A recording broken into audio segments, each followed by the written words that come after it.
What we will study today is our study material that we have already learned in our class 10 or 9, I guess, in biology. It's the neuron.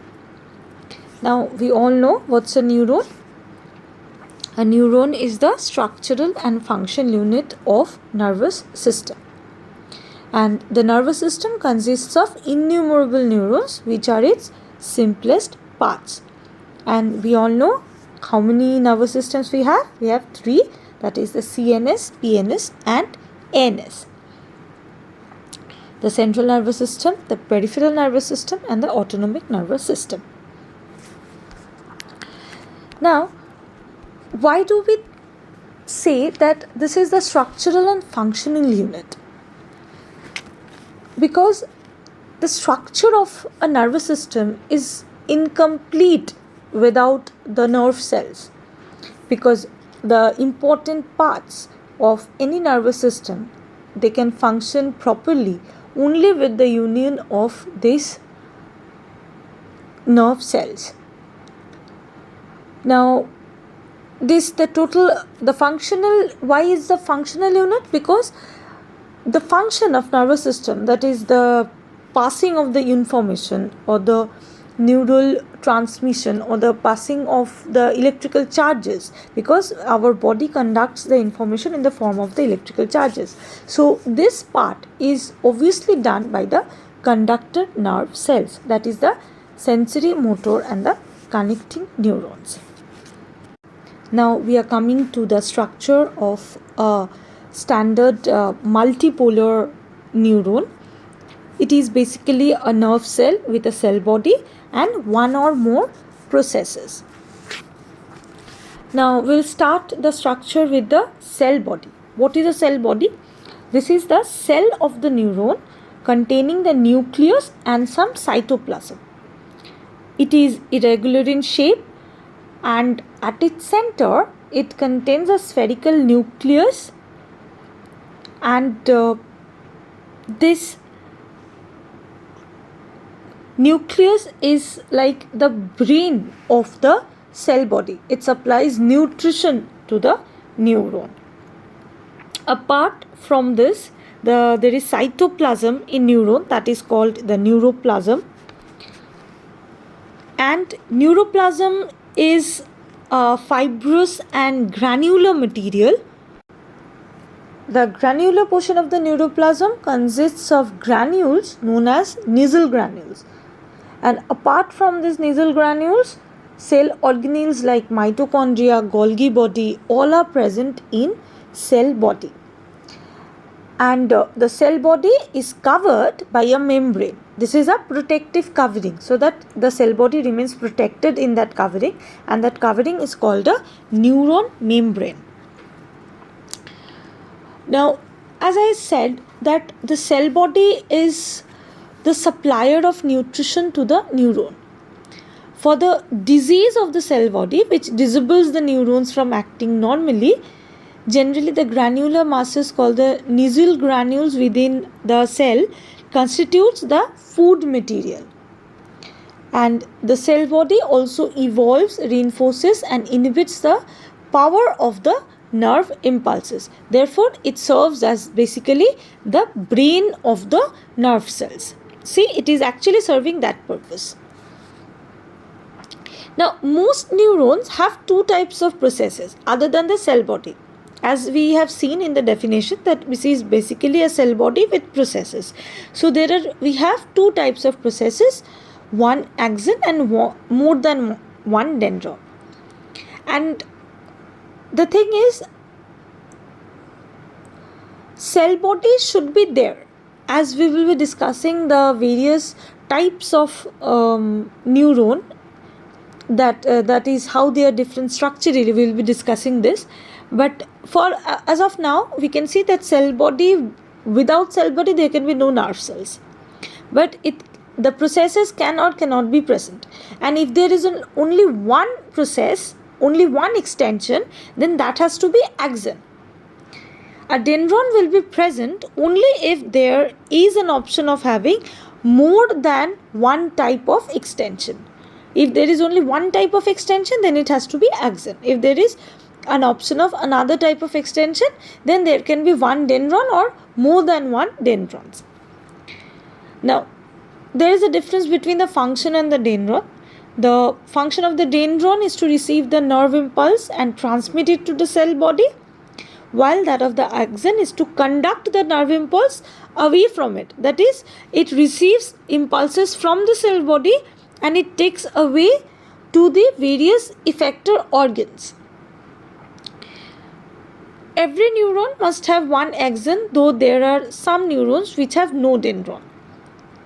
Axon is a neuron branch issuing out of the cell body, which is comparatively smooth, long, slender and twigless. It is straight in its course, uniform in its diameter and smooth in its length. Now, what do we mean by that it's uniform in its diameter? That means it has a cylindrical structure. That means if we cut the axon from any part, be it from the lower part or from the upper part, wherever we cut it, the diameter of that circle, of that cut, that will be same all through its course. So it's cylindrical in shape and it's straight and slender. And in comparison to this, the dendrons are coarse, are shorter, and it has got a twig-like appearance. That is, it is small, coarse, and it has got a twig-like appearance. Therefore, the long cytoplasmic process of neuron that conduct impulses away from the cell body is known as axon. The swollen end of the cell body from where the axon originates is known as the axon hillock.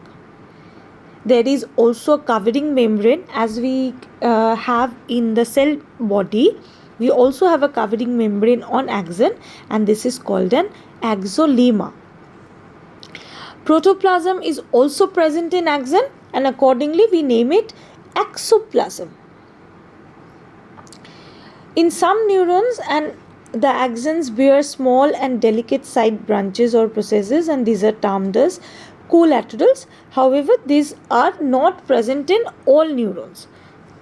These are optional. Neurons are branched at its end, that is, it has got terminals. These terminals are basically present because it makes connection with the other neurons, with the effector cells or like that, for that connection for in the synapses, or its connection with the other neuron or some the effector organs. There are terminals, and these are called the end brushes. There are also some swollen terminals at the end brushes, and that are called the end feet.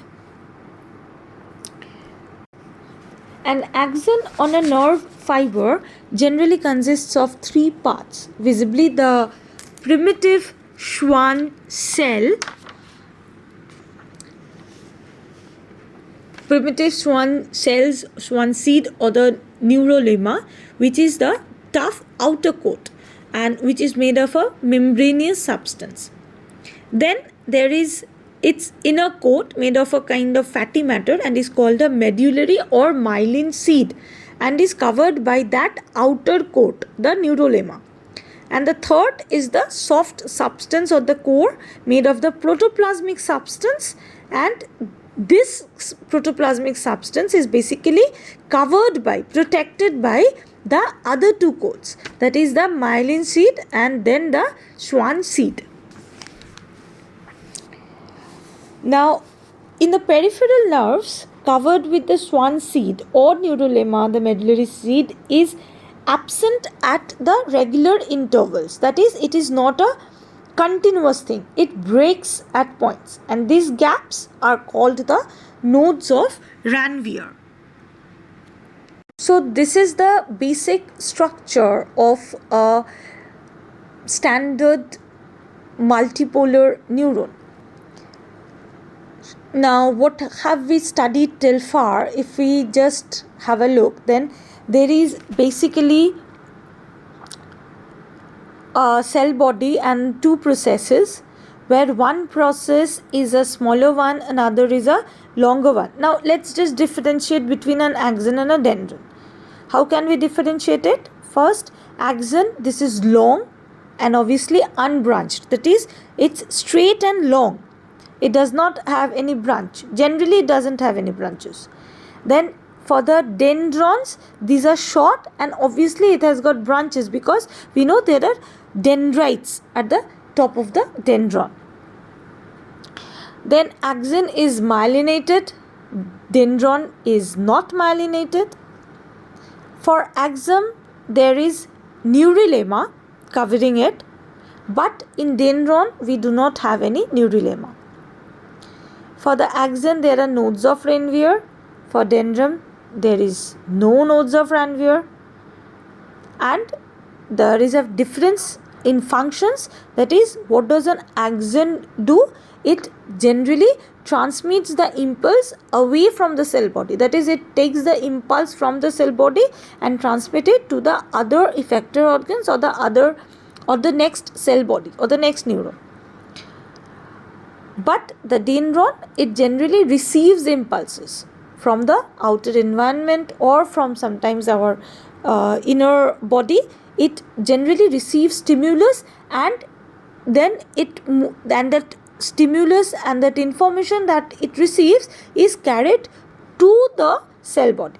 Therefore, for dendron, the passage of information is from the outer world to the cell body, and for the axon, it is away from the cell body. So this is the basic structure, and to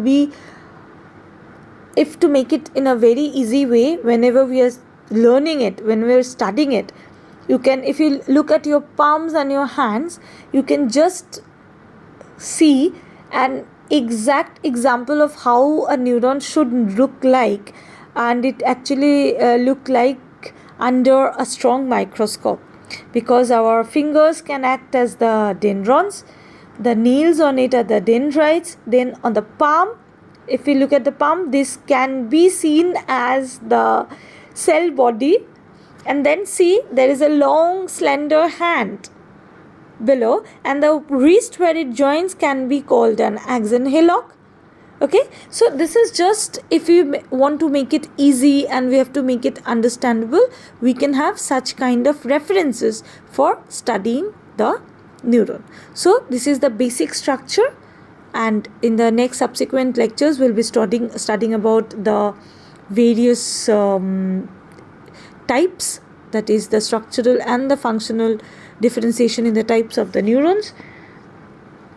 And so this is all about the structure of a neuron. Thank you, class.